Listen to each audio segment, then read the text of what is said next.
Realme Buds Air Pro। So এটার আজকে আমি রিভিউ তোমাদের সাথে শেয়ার করব। এটা আমার সম্পূর্ণ পার্সোনাল রিভিউ। এটা কেনার পর থেকে এটার উপরে আমি কি প্রবলেমস ফেস করেছি সেটা আজকে বলবো। এটার ডিটেল রিভিউ যদি তোমরা চাও তো আমার কমেন্ট সেকশনে তোমরা কমেন্ট করতে পারো। আর তোমরা যারা পুরনো ভিডিওটা দেখোনি তারা এখানে আই বাটনে ক্লিক করে পুরনো ভিডিওটা দেখে নিও। সো আর বেশি কথা না বলে ভিডিওটা স্টার্ট করা যাক।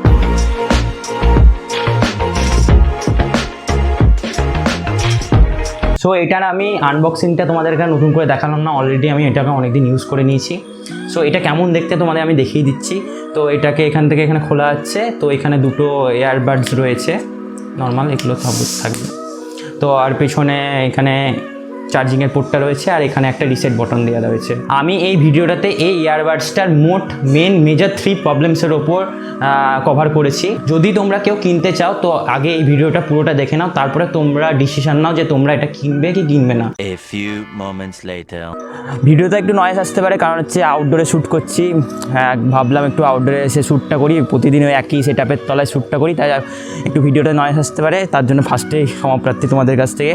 সো যদি ইয়ারবাডটার ফার্স্ট প্রবলেম নিয়ে কথা বলি, তো ফার্স্ট বড় প্রবলেম আমার কাছে লেগেছে এর বিল্ড কোয়ালিটি নিয়ে। এর বিল্ড কোয়ালিটি আমার কাছে অতটা ভালো লাগেনি, কারণ হচ্ছে রিয়েলমি এখানে যে প্লাস্টিকটা ইউজ করেছে সেটা চিপ কোয়ালিটি প্লাস্টিক ইউজ করেছে। মানে এই যে ওপরের দিকের যে প্লাস্টিকটা আছে সেটা খুব চিপ আমার কাছে লেগেছে। আর সবথেকে যেটা হচ্ছে বড়, এটা প্রথম দিন ইউজের থেকে মানে যখন তোমরা কিনে নিয়ে এসে ইউজ করতে শুরু করবে সেই দিন থেকে মাইক্রোফাইবার স্ক্র্যাচ পড়বে।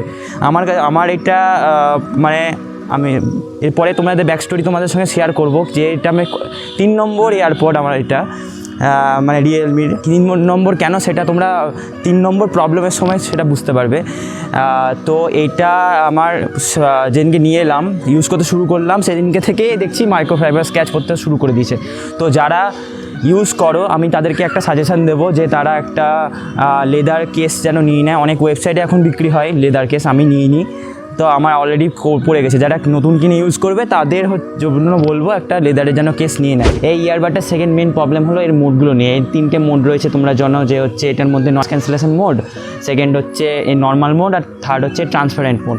সো নর্মাল মোডটা তো নর্মাল অবস্থাতে তোমাদের হাঁটা চলাতে বা হচ্ছে সাইক্লিংয়ে বা রানিংয়ে কোনো প্রবলেম দেবে না, কিন্তু যে নয়েজ ক্যান্সেলেশন আর ট্রান্সপারেন্ট মোড এটা যখন অন থাকে তখন খুব বাজে হয় হাওয়া ধরে। তখন যখন তোমরা রানিং করবে অথবা সাইক্লিং করবে বা আদার্স কোনো অ্যাক্টিভিটি করবে তখন এটাতে খুব বাজেভাবে হাওয়া ধরে। যখন কিছু শুনবে এটা এই ইয়ারবাডসটা দিয়ে, তখন ওই হাওয়া ধরার জন্য ওই আওয়াজটা ঠিকভাবে তোমরা পাবে না। যে নর্মাল মোডে এই প্রবলেমটা নেই, কিন্তু নয়েজ ক্যান্সেলেশন মোড আর ট্রান্সপারেন্ট মোডে এই প্রবলেমটা রয়েছে। সো যদি এই ইয়ারবাডসটার থার্ড প্রবলেমের কথা বলি, সো এই থার্ড প্রবলেমটা হচ্ছে যে এটার হিউজ প্রবলেম, মানে মেন প্রবলেম যদি এটাকেই বলা যায়। কারণ হচ্ছে এই যে এই ইয়ারবাডসটা আছে সেটার চার্জিংয়ের হিউজ প্রবলেম রয়েছে। কারণ আমি দেখিয়ে দিচ্ছি, এই ইয়ারবাডটার তলায় গোল্ড প্লেটের একটা জিনিস আছে, তো এইটার থ্রুতে এটা চার্জ হয়। তো এই জিনিসটা আমার দুবার খারাপ হয়েছে। আমি এটার পেছনে একটা ব্যাক স্টোরি আছে, ব্যাক স্টোরিটা আমি শেয়ার করছি। আমি এই ইয়ারবাডটাকে 1 নভেম্বর 2021 আমি কিনেছি। তো কেনার পর 5 মাস আমি ইউজ করেছি। 5 মাস পর থেকে হঠাৎ করে আমার সেকেন্ড মানে রাইট সাইডের দিকটা কাজ করা বন্ধ করে দিল হঠাৎ করে। তো আমি ইয়েতে গেলাম, কারণ হচ্ছে আমার রিয়েলমি সার্ভিস সেন্টারে গেলাম। তো ওখানে গিয়ে বললো যে আপনার রাইট সাইডটা খারাপ হয়ে গেছে, তো আমরা রিপ্লেস করে দিচ্ছি। আমি বললাম ঠিক আছে রিপ্লেস করে দেন। রিপ্লেস করে নিয়ে এলাম। সেই রিপ্লেস করে নিয়ে আসার পর আমি 2 মাস ইউজ করেছি। এই কিছুদিন আগে আবার একই প্রবলেম, ওই যে নিচে চার্জিংয়ের জন্য যে পয়েন্টটা দেওয়া রয়েছে, ম্যাগনেটিক চার্জিং হয় কেসের মধ্যে থেকে, তো সেই জায়গাটা বারবার ক্ষয়ে যাচ্ছে। তো আমি আবার রিয়েলমি সার্ভিস সেন্টারে গেলাম। তো রিয়েলমি সার্ভিস সেন্টারে গিয়ে বললাম যে আমার তো বারবার খারাপ হয়ে যাচ্ছে, তো আমাকে রিফান্ডের ব্যবস্থা করে দেওয়া হোক, আমি বারবার কেন খারাপ জিনিস নেবো। তো বলছে স্যার আমাদের রিফান্ডের কোনো পলিসি নেই, আপনাকে বারবার রিপ্লেস করে দিতে পারবো। তো আমাকে আবার রিপ্লেস করে এবার নতুনটা দিয়েছে। এইটাকে এবার আমি ইউজ করছি। এবার এইটা খারাপ হলে আমি কী করবো বলো, আমার তো সেই 5,000 টাকা তো লেগে গেছে না। আমি ভেবেছিলাম রিয়েলমির অনেক অ্যাক্সেসরিজ ইউজ করেছি, রিয়েলমির অ্যাক্সেসরিজ কিন্তু ভালো হয়, আমি একটা ওয়াচও ইউজ করি, তো রিয়েলমি অ্যাক্সেসরিজ এত প্রবলেম দেয় না, কিন্তু এই অ্যাক্সেসরিজের মধ্যে এই ইয়ারবাডটা খুব আমার প্রবলেম দিয়েছে। তো আমার মনে হয় লাখ খারাপ। যদি এইরকম সেম কোনো আমার দেখা ভিউয়ার্সদের মধ্যে কাউরির হয়ে থাকে তো আমাকে কমেন্ট সেকশানে অবশ্যই জানাবে। বা এটা শুধু আমার সাথে হচ্ছে কিনা আমি নিজেও জানি না, যে আমি বারবার একই জিনিস পাচ্ছি, খারাপ জিনিস পাচ্ছি যেটা বারবার খারাপ হয়ে যাচ্ছে। সো এটা ছিল, এটার একটা হিউজ প্রবলেম, মানে চার্জ মানে এটা খারাপ হয়ে গেলে তলার দিকটা যদি চার্জিংয়ের দিকটা খারাপ হয়ে যায় তাহলে আবার চার্জ হবে না।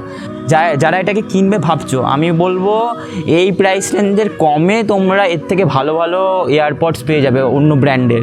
সো তোমরা এইটাকে ডিচ করে অন্য দিকে যেতে পারো, আমি গ্যারেন্টি দিয়ে বলছি এইটার থেকে অনেক ভালো হবে বাকিগুলো এই প্রাইস সেগমেন্টে। সো দাদা এটাই ছিল এই ইয়ারবাডসটার মেন কিছু প্রবলেমস, যেটা 3টে বললাম। বাকি কিছু প্রবলেমস রয়েছে সেগুলো মাইনার, সেগুলো নিয়ে অত প্রবলেম নেই, সেটা অন্যান্য ইয়ারবাডসেও থাকে, সেগুলো নিয়ে আমি কভার করছি না।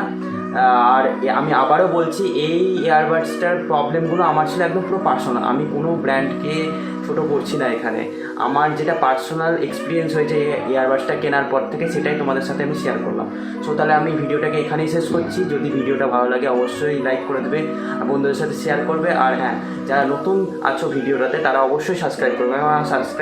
আমার ভিডিওতে সাবস্ক্রাইব রেট খুবই কম, 94% হচ্ছে নন সাবস্ক্রাইবার। তো বুঝতে পারছো, যারা দেখছো অবশ্যই সাবস্ক্রাইব করে দিও। ভিডিও আজকে এখানেই শেষ করছি, বাই।